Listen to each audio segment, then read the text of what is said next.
Hello and welcome to Knowledge Center classes. In today's video, we are going to discuss about federalism. This is your chapter 2 of Civics NCERT and we are going to discuss some important topics of federalism. Federalism में हम लोग क्या देखने वाले हैं? अभी हमने इससे पहले जो वीडियो डाली थी सिविक्स की, उसमें हमने देखा था to the point power sharing क्या होता है। कुछ केस स्टडीज़ के बारे में हमने पढ़ा था। बेल्जियम की केस स्टडी थी, श्रीलंका की केस स्टडी थी, तो उनके बारे में पढ़ के हमें पता चला किस टाइप से पावर शेयरिंग होती है और एडमिनिस्ट्रेशन को किस टाइप से सही तरीके से चलाया जाता है।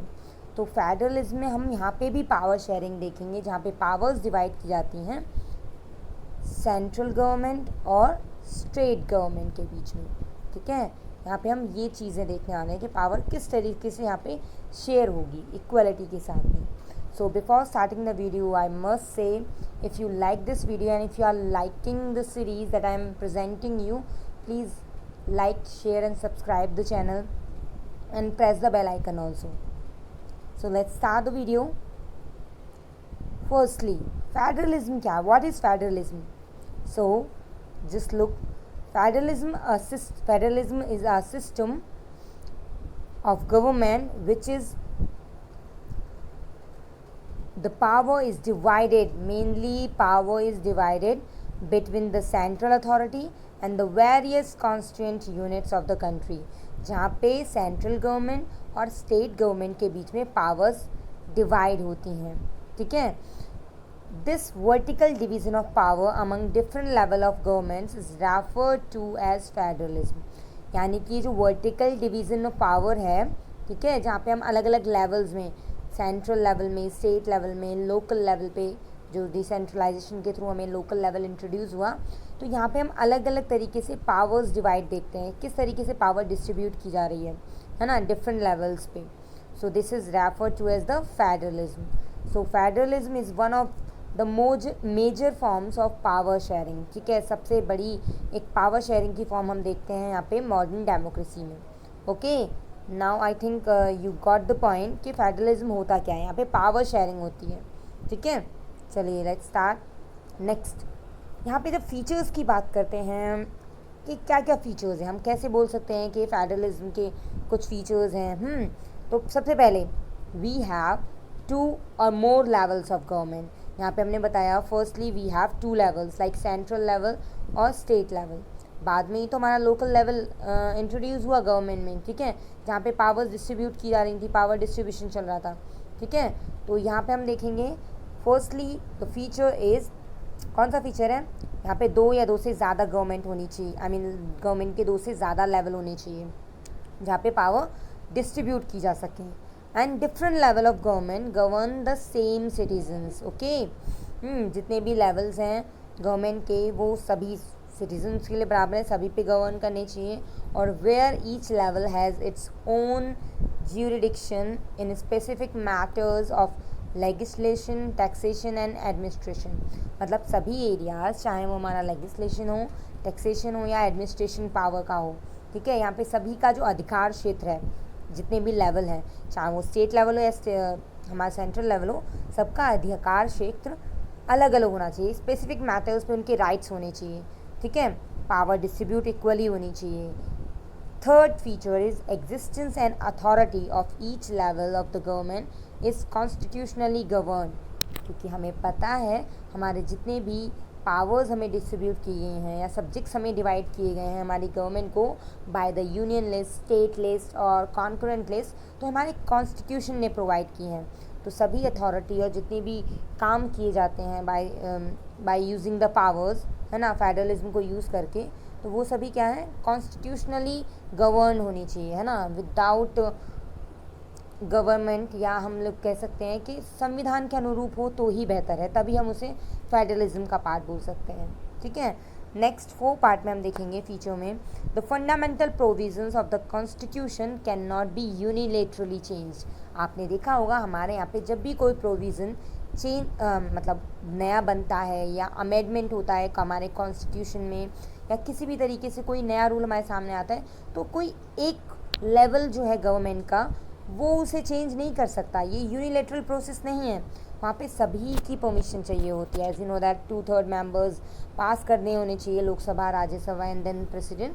तो यहाँ पे कोई यूनिलेटरल चेंजेस नहीं हो सकते हैं। कोई एक पावर चाहे या एक लेवल चाहे गवर्नमेंट का, तो वो प्रोविजंस को सेट नहीं कर सकता। तो such changes requires the consent of both the level of the government.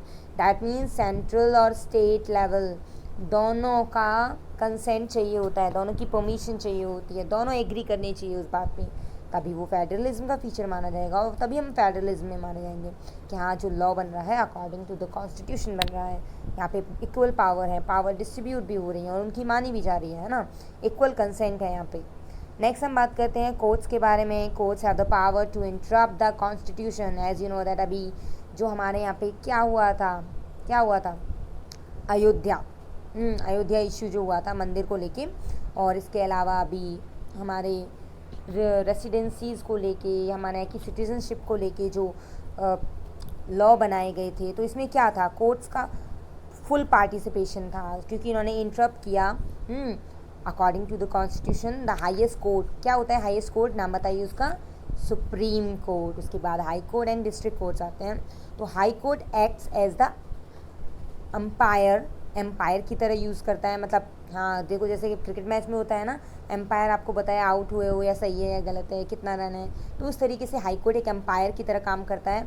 If any disputes arises between different level of government, अगर किसी भी तरीके का डिस्प्यूट, झगड़ा, मतभेद अलग अलग लेवल में जनरेट हो रहा है, हमारे स्टेट्स के बीच में या स्टेट टू सेंट्रल गवर्नमेंट के बीच कोई भी डिस्प्यूट है, कोई भी झगड़ा है या कोई भी मतभेद है, उसे दूर करने का, बीच में इंटरप्ट करने का राइट कोर्ट का होता है, ठीक है।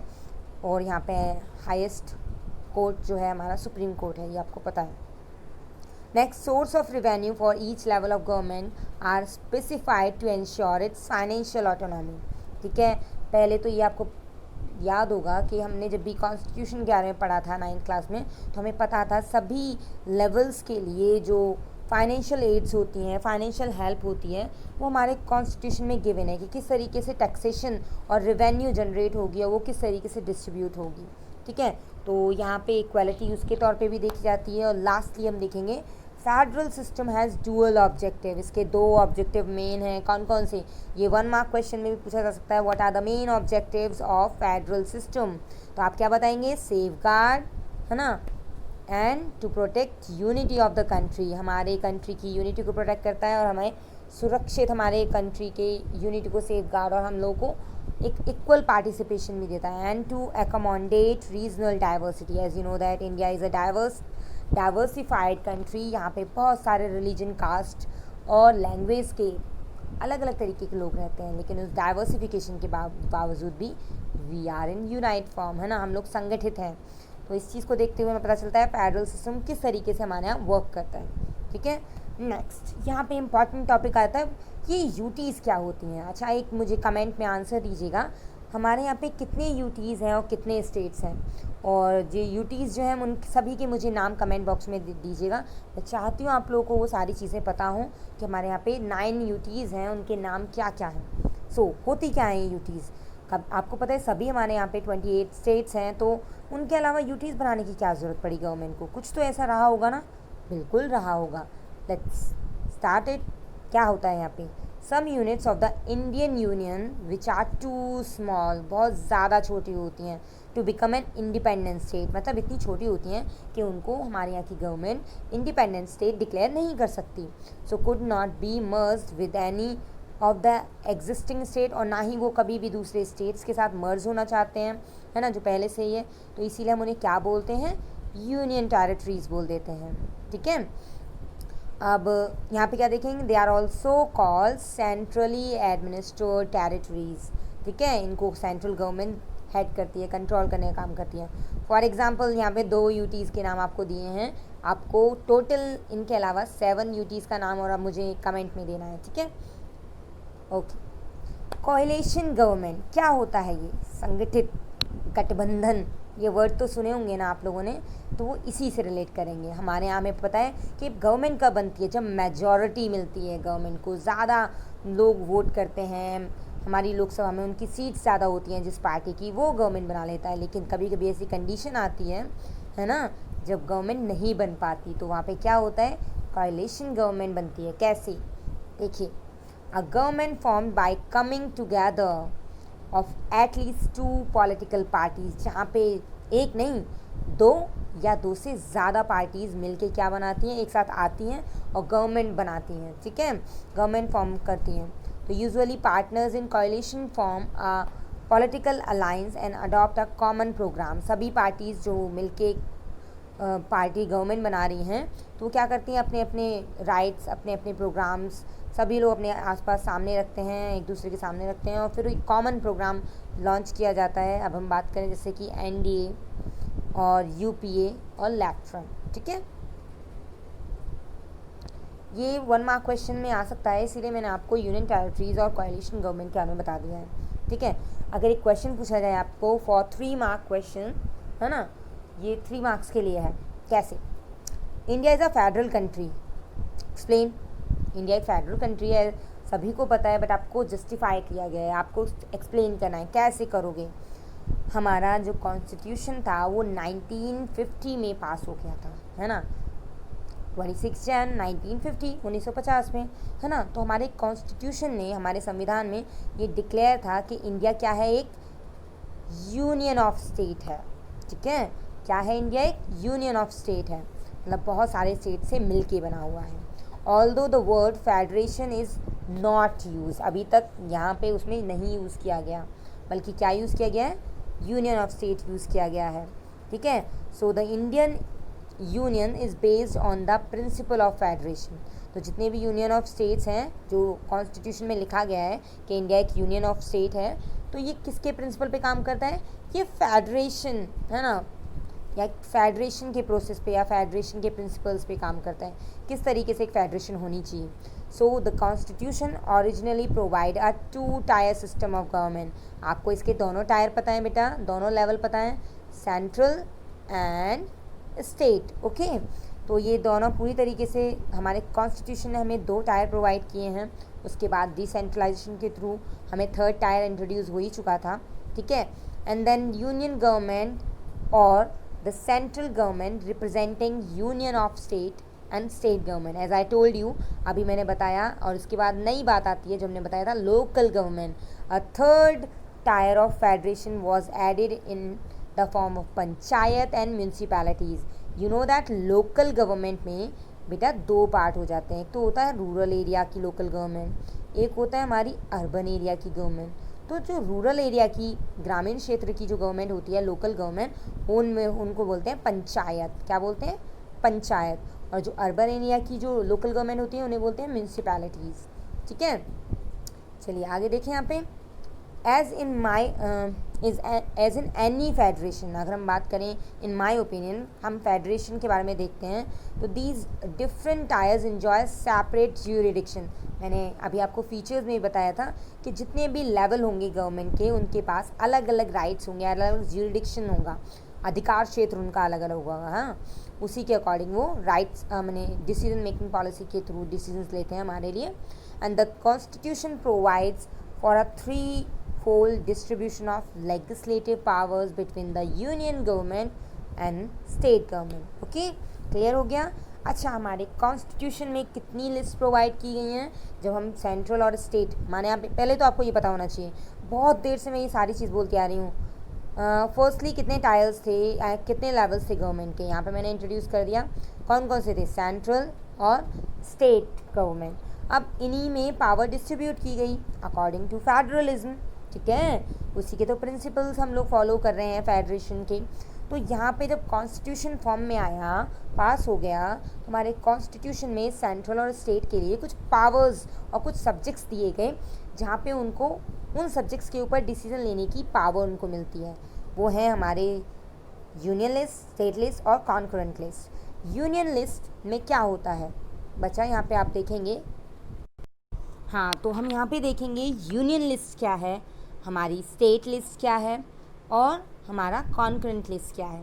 बेटा ये जो यूनियन लिस्ट है, पहले इसके बारे में देख लेते हैं, प्लीज़ यहाँ पे ध्यान से सुनिएगा।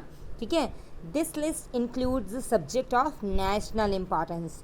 ठीक है, जितने भी नेशनल इम्पॉर्टेंस के जिस सब्जेक्ट्स होते हैं वो इसी लिस्ट में आते हैं, है ना। So the only central government can pass laws on these subjects.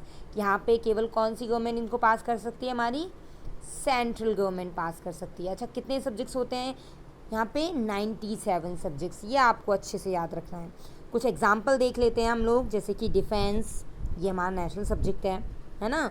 Foreign affairs, atomic energy, इस तरीके से कुछ एग्जाम्पल्स आप देख सकते हैं जो लेते हैं। कितने सब्जेक्ट्स हैं इसमें? 97। चलिए आगे चलते हैं। यहाँ पे स्टेट लिस्ट के बारे में बात करते हैं। स्टेट लिस्ट क्या होती है? It contains subjects of state and local importance.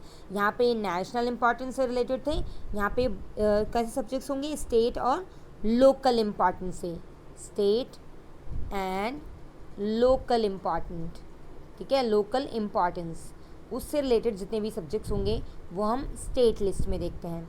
Total कितने सब्जेक्ट्स हैं? 66 सब्जेक्ट्स हैं। Okay, and only the state government alone only, ठीक है, can make laws related to the subject. यहाँ पे स्टेट लिस्ट के जितने भी सब्जेक्ट्स हैं उनके बारे में कौन सी गवर्नमेंट कौन सा लेवल बनाता है? लॉ स्टेट गवर्नमेंट बनाती है, ठीक है। जितने भी स्टेट्स हैं उनकी अलग अलग गवर्नमेंट्स हैं, तो वो अपने अकॉर्डिंग यहाँ पे लॉ बनाती हैं अकॉर्डिंग टू द इम्पॉर्टेंस, ठीक है। फॉर एग्जाम्पल पुलिस, सभी स्टेट्स की पुलिस अलग होती है, आपने देखा होगा, है ना। ट्रेड, कॉमर्स, एग्रीकल्चर, इरिगेशन, ये ऐसे सब्जेक्ट्स हैं जिनके बारे में स्टेट गवर्नमेंट हमारी डिसीजन ले सकती है, लॉ बना सकती है, ठीक है। अब कॉन्करेंट लिस्ट में आता है मुद्दा। यहाँ पे ये क्या है बेटा? ये जो लिस्ट है ये थोड़ी मिक्स लिस्ट है ना। इस पे दोनों काम कर सकते हैं। कौन कौन? हमारी सेंट्रल गवर्नमेंट भी और हमारी स्टेट गवर्नमेंट भी, ये दोनों इस पे काम करेगी। कैसे? इस लिस्ट में इंक्लूड होते हैं वो सब्जेक्ट्स जो कि which are of common concern both to the central and the state government, दोनों का कंसर्न उसमें जुड़ा होता है। So central and state government can frame laws और make laws on these subjects. अच्छा, कौन कौन से सब्जेक्ट्स ले बना सकते हैं? जैसे marriage, divorce, forest, population and control, family planning, like that. How many subjects? It contains 47 subjects. Okay, यहाँ पे आपको क्लियर हो गया। अब हम यहाँ पे देखेंगे टाइप्स ऑफ फेडरेशंस के बारे में। क्या कितने टाइप का होता है फेडरेशन? हाँ, क्योंकि हमें तो पता है India is a union of state as we know that, और मैंने आपको पहले भी बताया है। और वो यूनियन ऑफ स्टेट का जो प्रिंसिपल है वो पूरी तरीके से फेडरेशन में डिपेंड करता है। तो हमारे पूरे जितने भी कंट्रीज़ हैं उनमें फेडरेशन के कुछ तो टाइप्स होंगे ना जो वो फॉलो करते हैं। हाँ बिल्कुल हैं। कितने टाइप्स हैं? 2 टाइप हैं। कौन कौन से? Coming together federation and holding together federation. India किस में आता है? क्वेश्चन, इंडिया आता है हमारा होल्डिंग टुगेदर में, ठीक है। किस में आता है इंडिया? होल्डिंग टुगेदर फेडरेशन में आता है। अब इनको अच्छे से डिस्क्राइब करते हैं और देखते हैं होती क्या है ये फेडरेशन। कमिंग टुगेदर फेडरेशन क्या है? This agreement includes independent states coming together on their own to form a bigger unit, ठीक है। यहाँ पे क्या होता है? जितने भी बड़े इंडिपेंडेंट स्टेट्स हैं वो एक साथ आते हैं और एक बड़ी यूनिट का पार्ट मतलब बड़ी यूनिट बनाते हैं मिलके, ठीक है। इंडिपेंडेंट स्टेट्स मिलके बनाते हैं। So that bye pooling sovereignty and retaining identity, ठीक है, आइडेंटिटी शेयर करेंगे वहाँ पे। And they can increase their security.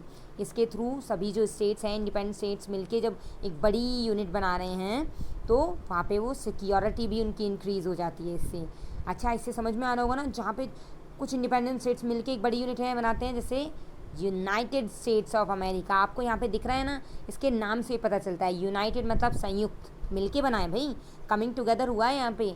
States, बहुत सारे स्टेट्स, इंडिपेंडेंट स्टेट्स मिलके बने हैं, और वो किस में मिलके बने हैं? अमेरिका में। तो इसीलिए कि ये मेजर पावर है ना, यूनाइटेड स्टेट्स ऑफ अमेरिका, नाम से पता चल रहा है कि हाँ यहाँ पे कमिंग टुगेदर फेडरेशन होगी। स्विट्ज़रलैंड में भी और ऑस्ट्रेलिया में भी हमारी कमिंग टुगेदर फेडरेशन यूज़ होता है, ठीक है। नेक्स्ट देखेंगे होल्डिंग टुगेदर फेडरेशन क्या होता है।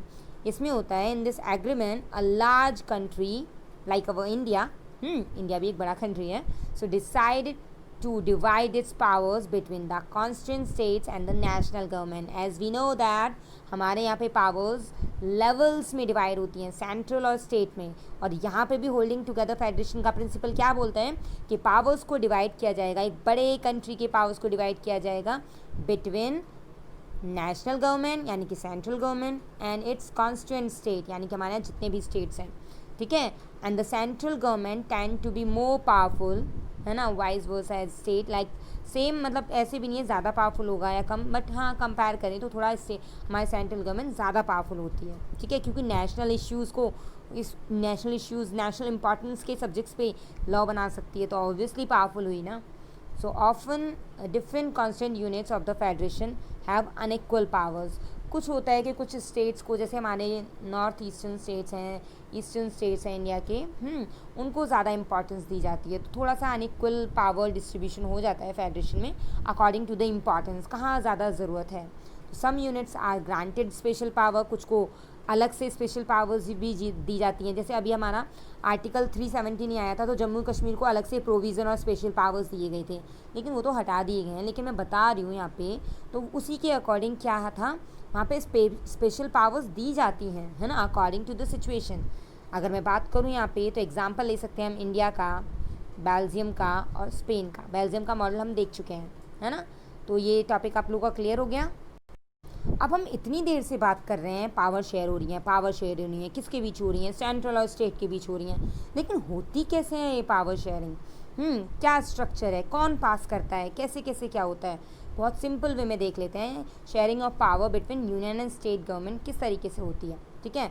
नॉर्मल सा क्वेश्चन है, the sharing of power between union government and the state government is basic to the structure of the constitution. किसके ऊपर आधारित है पूरा हमारा पावर डिस्ट्रीब्यूशन, हमारे संविधान पे बेस्ड है पूरी तरीके से, ठीक है। यहाँ पे जो पार्लियामेंट है, अकेला पार्लियामेंट का कोई भी एक हाउस पास नहीं कर सकता। यहाँ पे any change has to be first pass by the both houses. कौन कौन से हाउस होते हैं हमारे, लोकसभा एंड राज्यसभा, ठीक है। लोकसभा और राज्यसभा दोनों ही हमारे पार्ट हैं, हमारे दोनों हाउस हैं, जिसे अपर हाउस और लोअर हाउस बोलते हैं हम लोग, ठीक है। तो दोनों हाउसेस के थ्रू पास होने चाहिए पार्लियामेंट के, और उसके अलावा दोनों हाउसेस के कितने मेंबर्स, मैंने अभी आपको थोड़ी देर पहले बताया था, एटलीस्ट 2/3 मेंबर्स। अच्छा, दोनों हाउसेस में कितने कितने मेंबर्स हो सकते हैं, लोकसभा में हो सकते हैं 550, ओके, एंड राज्यसभा में कितने थे 250, but presently we have 545 and then 245, okay. चलिए, तो इसके 2/3 मेंबर जितने अभी हमने सीट्स बताएं, उनकी 2/3 मेजॉरिटी अगर पास कर देती है दोनों हाउसेज में, तो वो लॉ बन जाता है फर्स्टली, हाँ। और it has then to be ratified किया जाता है by the legislatures of at least half of the total states, है ना। जितने भी स्टेट्स हैं उनके एटलीस्ट 50% लेजिस्लेचर्स को उसको रेटिफाइड करना होता है। और उसके बाद में in case of any dispute, अगर कोई भी ऐसा झगड़ा है या कोई भी ऐसा मतभेद है जहाँ पे लगता है कि about the division of powers, power division के ऊपर, तो उसका डिसीजन कौन लेता है, हाई कोर्ट और सुप्रीम कोर्ट लेता है। हाई कोर्ट, सुप्रीम कोर्ट इस वक्त किसका काम करते हैं, हमने पिछले अभी स्लाइड में बताया, एम्पायर का काम करते हैं, है ना। कुछ केसेस के बारे में मैंने आपको बताया था, जब जहाँ पे बहुत सारे डिस्प्यूट्स हो जाते हैं स्टेट और सेंट्रल गवर्नमेंट पे।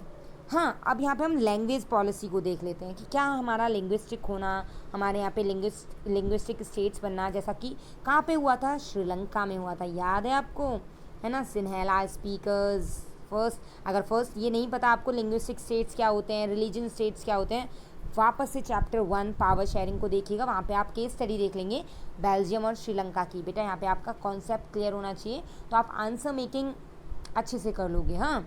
तो यहाँ पे देखेंगे हम लैंग्वेज पॉलिसी क्या है इंडिया में, किस तरीके से लैंग्वेज पॉलिसी के थ्रू पावर्स और स्टेट्स की बाउंड्री सेट की गई थी, क्या हुआ था सिस्टम में।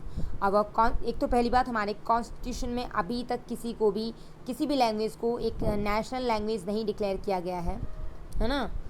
देखो यहाँ पे देख लेते हैं पहले, our constitution did not give the status of national language to any one language, किसी भी एक भाषा को हमारी राष्ट्रीय भाषा नहीं बोला गया है, okay. The formation of linguistic states United the country and made administration easier, है ना। लिंग्विस्टिक स्टेट्स बनने से कुछ फ़ायदे भी हैं, कुछ नुकसान भी हैं, बट यहाँ पे हम फ़ायदे की बात करने वाले हैं। क्या इनके बनने से क्या होता है, लिंग्विस्टिक का मतलब होता है भाषा के आधार पे, ठीक है, जहाँ पे मेजॉरिटी किसी एक सिंगल लैंग्वेज को ज़्यादा बोलती है ना, ज़्यादा प्रेफर करती है। जैसे तमिलनाडु में तमिल लैंग्वेज ज़्यादा बोली जाती है और इंग्लिश सेकेंडरी लैंग्वेज है, तो ऐसे ही आंध्र प्रदेश में तेलुगु है, तो इसी तरीके से हम बोल रहे हैं। महाराष्ट्र में मराठी। तो ये लिंग्विस्टिक स्टेट्स जिस तरीके से बने, इससे क्या होता है, इससे हमारा एडमिनिस्ट्रेशन इजी हो जाता है। कैसे? बहुत सारी मतलब कमेटीज़ बनाई गई थी जब, पता है ये जो पार्टीशन चल रहा था लैंग्वेज बेस पे। तो इतना डीप में नहीं जाते हैं, बस आप ध्यान रखिएगा। इससे हमारा एडमिनिस्ट्रेशन काफ़ी इजी हो जाता है। और लीडर्स जो हमारे कंट्री के, उन्होंने इसीलिए अडॉप्ट किया कि बाकी सारी चीज़ें बहुत ईजी हो जाएँ, एडमिनिस्ट्रेशन ईजी हो जाए।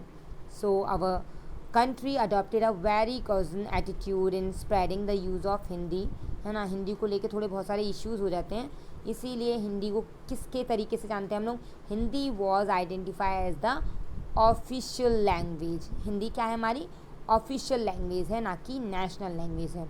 अब हम बात करें, अच्छा हमारे कॉन्स्टिट्यूशन में कितनी लैंग्वेज दी गई हैं? हमारे कॉन्स्टिट्यूशन में दी गई हैं 22 लैंग्वेजेस। आप बोलेंगे यहाँ पे मैम आपने 21 क्यों दिया है अगर 22 लैंग्वेजेस हैं हमारे कॉन्स्टिट्यूशन में? तो यहाँ पे देख लीजिए आप, मैंने ये लिखा हुआ है बिसाइड्स हिंदी, मतलब हिंदी के साथ 21 अदर लैंग्वेजेस हैं हमारे यहाँ पे, जिन्हें शेड्यूल लैंग्वेज बोलते हैं हम, हमारे कॉन्स्टिट्यूशन में प्रोवाइड हैं, रिकॉग्नाइज है as a scheduled language. Okay, तो हिंदी प्लस 21, तो कितनी हो गई टोटल? 22 लैंग्वेजेस हो गई, ठीक है। और हिंदी को हम ऑफिशियल लैंग्वेज बोलते हैं, ना कि नेशनल लैंग्वेज। यहाँ पे ये टॉपिक क्लियर हो गया होगा आपको। अब हम देखते हैं, मैंने अभी आपको बताया ना, हमारे शुरुआत से लेकर एंड तक 2 ही लेवल चल रहे थे। कौन से? स्टेट और सेंट्रल लेवल, है ना। पावर्स भी उन्हीं में डिस्ट्रीब्यूट हो गई थी, लेकिन बाद में उन दोनों लेवल्स को लगने लगा कि कुछ जो लोकल गवर्नमेंट है वहाँ पे कुछ होना चाहिए, है ना। हमें कुछ सबॉर्डिनेट्स चाहिए, हमें कुछ हेल्प चाहिए, जिससे कि हम और अच्छे से सारी पावर्स को यूज़ कर पाएँ, बाकी लोगों को हेल्प मिल पाए, ठीक है। तो यहाँ पे इंट्रोडक्शन हुआ 3rd टायर का, जो कि था हमारा लोकल गवर्नमेंट। और लोकल गवर्नमेंट को एज आई टोल्ड यू, यहाँ पे 2 पार्ट में डिवाइड किया गया, रूरल एरिया से रिलेटेड और अर्बन एरिया से रिलेटेड, ठीक है। जो अर्बन एरिया से रिलेटेड था वो थी म्यूनसिपैलिटीज़, और जो रूरल एरिया की थी वो थी हमारी पंचायत, ठीक है। अब इन्हीं के बारे में देख लेते हैं। अच्छा, ये जो डिसेंट्रलाइजेशन का जो आइडिया था, ठीक है, ये कब आया? ये आया था 1992 में, 1992 में, ठीक है। कुछ स्टेप्स लिए गए टूवर्ड्स डिसेंट्रलाइजेशन। अच्छा देखो, डिसेंट्रलाइजेशन का मतलब समझते हो? सेंट्रलाइजेशन मतलब सारी पावर्स, जितनी भी पावर्स हैं वो एक में आ जाए, एक तरफ केंद्रित हो जाए, सारी पावर्स इसको मिल गई, है ना, बीच में सेंटर में। लेकिन जब पावर्स बीच से, एक सेकेंड या वेट, हाँ, जब भी पावर्स बीच में से यहाँ बाकी सब गवर्नमेंट्स और उनके ऑफिशियल्स को प्रोवाइड की जा रही हैं, अलग और लेवल्स को प्रोवाइड की जा रही हैं, तो इसे बोलते हैं डिसेंट्रलाइजेशन। क्लियर? यहाँ पावर्स डिस्ट्रीब्यूट हो रही हैं और छोटे छोटे लेवल्स में। तो यहाँ पे क्या था? Now it is a constitutionally mandatory, ये मैंडेटरी हो गया था, आवश्यक हो गया था, to hold regular election to the local government bodies. हमारे यहाँ रेगुलर इलेक्शन होते हैं, आप लोगों को ये तो पता है, ये काफ़ी मैंडेटरी है या ज़रूरी भी है। और यहाँ पे जो सीट्स हैं 1992 में ये चीज़ डाली गई डिसेंट्रलाइजेशन के थ्रू। आपको बता ही दिया कौन सा डिसेंट्रलाइजेशन के थ्रू कौन सा लेवल हमारा आगे बढ़ा। तो इसमें क्या आया कि जितनी भी सीट्स हैं इलेक्टेड बॉडीज़ के लिए, चाहे वो शेड्यूल कास्ट के लिए हों, SCs के लिए, या STs शेड्यूल ट्राइब्स के लिए हों, या बैकवर्ड क्लासेस के लिए, अदर बैकवर्ड क्लासेस के लिए, OBCs के लिए हों, वो सीट रिजर्व की जाएंगी, है ना, डिसेंट्रलाइजेशन के थ्रू। और at least 1/3 of the all position reserve की जाएंगी बेटा औरतों के लिए, वुमेन के लिए, ठीक है, औरतों के लिए रिजर्वेशन प्रोवाइड किया जाएगा। And the state election commission was created to conduct panchayat and municipal elections. ये 1 मार्क क्वेश्चन यहाँ बन जाता है, ये ना, हु कंडक्टेड या हु क्रिएट या who conducted the panchayat and municipality election. Answer बनाना चाहिए आपका स्टेट इलेक्शन कमीशन। हमेशा रेगुलर इलेक्शन कराती है, ठीक है। And state governments are required to share some powers and revenue with the local government. इनको अब पूछ लेता है, ये भी 1 मार्क क्वेश्चन है आपका। क्या बनता है क्वेश्चन कि हमारे यहाँ पे लोकल गवर्नमेंट को रेवेन्यू जनरेट कहाँ से होती है? ये जो हमारे यहाँ पे रूरल एरिया में डेवलपमेंट वर्क्स चलते हैं, अर्बन एरिया में जो डेवलपमेंट वर्क चलते हैं, इनको रेवेन्यू कहाँ से जनरेट होती है? कहाँ से ये लोग ये सारा कुछ खर्च उठाते हैं? क्यों? इन्हें स्टेट गवर्नमेंट प्रोवाइड करती है, कुछ शेयर करती है, पावर्स को भी शेयर करती है और रेवेन्यू को भी शेयर करती है, तभी इनको राइट्स मिलते हैं या आगे उनका यूज़ कर सकते हैं। अभी मैंने जैसा क्या बताया है कि 3rd लेवल हमारा इंट्रोड्यूस हुआ, तो उसमें हम रूरल को और अर्बन को थोड़ा अलग अलग देख लेते हैं, और तो हमारा यहाँ पे टॉपिक कवर हो जाएगा, ठीक है। और चैप्टर भी फिनिश होने को है। सो यहाँ पे डीपली देख लीजिएगा, आपको ज़्यादा टाइम नहीं लगेगा। चैप्टर इतने जल्दी रिव्यू हो जाता है, और इससे ज़्यादा रिव्यू जल्दी होना इम्पॉसिबल है ना। इतनी जल्दी बुक को पढ़ भी नहीं पाते हो, पर यहाँ पे आप बार बार इसे देखोगे तो आपके माइंड में ये सारी चीज़ें मतलब घूमने लगेंगी, आपको याद हो जाएंगी। हाँ, 1 से 2 बार भी अगर आपने देखा तो आपको अच्छे से मेमोराइज़ हो जाएगा कि होता क्या है। सो थर्ड लेवल में हमने आपको बताए थे कौन कौन से थे, वो भी आप मुझे बताइएगा कमेंट में कौन से थे, रूरल और अर्बन एरिया के। रूरल लोकल गवर्नमेंट और अर्बन लोकल गवर्नमेंट। यहाँ पे हम सबसे पहले रूरल एरिया की बात करेंगे। क्या, जब हम बात करें structure of new Panchayati Raj institution, तो लोकल जो रूरल एरिया की गवर्नमेंट थी उसको हम पंचायत बोलते हैं, पंचायती राज बोलते हैं। हर गांव में इन each village or a group of village has a gram panchayat, सब में एक ग्राम पंचायत ज़रूर होगी, जहाँ पे उनके हेड होंगे पंच, या जिन्हें हम प्रेसिडेंट बोलते हैं, या उन्हें सरपंच बोलते हैं, या प्रधान बोल देते हैं, है ना। और उनको डायरेक्टली इलेक्ट किया जाता है by the adult population of the villages, vote के थ्रू। ये तो आपको पता ही होगा, है ना, जिसमें वो लोग अपनी डिसीजन मेकिंग एबिलिटी यूज़ करते हैं और अपने लीडर को इलेक्ट करते हैं। ठीक है, कौन क्या बनाते हैं, उन्हें प्रेसिडेंट पंच बना देते हैं, सरपंच बना देते हैं, हमारा प्रधान बना देते हैं। चलो, अब पंचायत, यहाँ पे ग्राम पंचायत का याद रखना, ग्राम पंचायत होती है हर गांव में। And the panchayat works under the supervision of gram sabha. ये ग्राम पंचायत किसके सुपरविजन में काम करती है? पंचायत ग्राम सभा के सुपरविजन में काम करती है, with all the voters at its members. Okay, और यहाँ पे क्या है, लोकल स्ट्रक्चर जो है, अगर डिस्ट्रिक्ट लेवल पे बात करें, है ना, तो एक group of gram panchayat form a gram samiti, or a block और अ मंडल, मतलब बहुत सारे ग्राम पंचायत मिलके क्या बनाते हैं, ग्राम समिति। मतलब एक गांव, दूसरा गांव, इन सब की जो ग्राम पंचायत होंगी उनसे मिलके क्या बनेगा, एक ब्लॉक बनेगा, जिसे ब्लॉक या मंडल बोलते हैं, या पंचायत समिति बोलते हैं। ठीक है, हाँ, और यहाँ पे जितने भी ऑल द प्रेसिडेंट समिति and mandals together constitute the जिला परिषद। ठीक है, अब बहुत सारी जो पंचायत समिति हैं वो मिलके क्या बनाएंगी, जिला परिषद बनाएंगी। ठीक है, और इसमें इलेक्टेड मेंबर्स होंगे, Lok Sabha members, local MLAs, officers, ये भी मेंबर्स होते हैं हमारे जिला परिषद के। ठीक है, जिला परिषद के मेंबर्स होते हैं, और chairperson is the political head of person. ठीक है, क्लियर हो गया? नहीं हुआ हो तो इन सारे पॉइंट्स को एक बार अच्छे से देख लीजिएगा, ये काफ़ी ईजी हैं, easy to learn. Next third level में बात करेंगे अर्बन लोकल गवर्नमेंट की। ये इजी है, ये उससे भी और ज़्यादा इजी है और शॉर्ट है, यहाँ पे क्वेश्चंस बन जाते हैं, इसीलिए मैंने आपको ये टॉपिक्स प्रोवाइड किए हैं। क्या है ये? अर्बन एरियाज़ लोकल बॉडीज़ में हम क्या देखते हैं, म्यूनसिपैलिटीज़ सेट होती हैं, यही सारे डेवलपमेंट वर्क को देखते हैं इन अर्बन एरिया। तो municipalities are set up in town as we know, क्योंकि ये टाउन्स में ही होते हैं।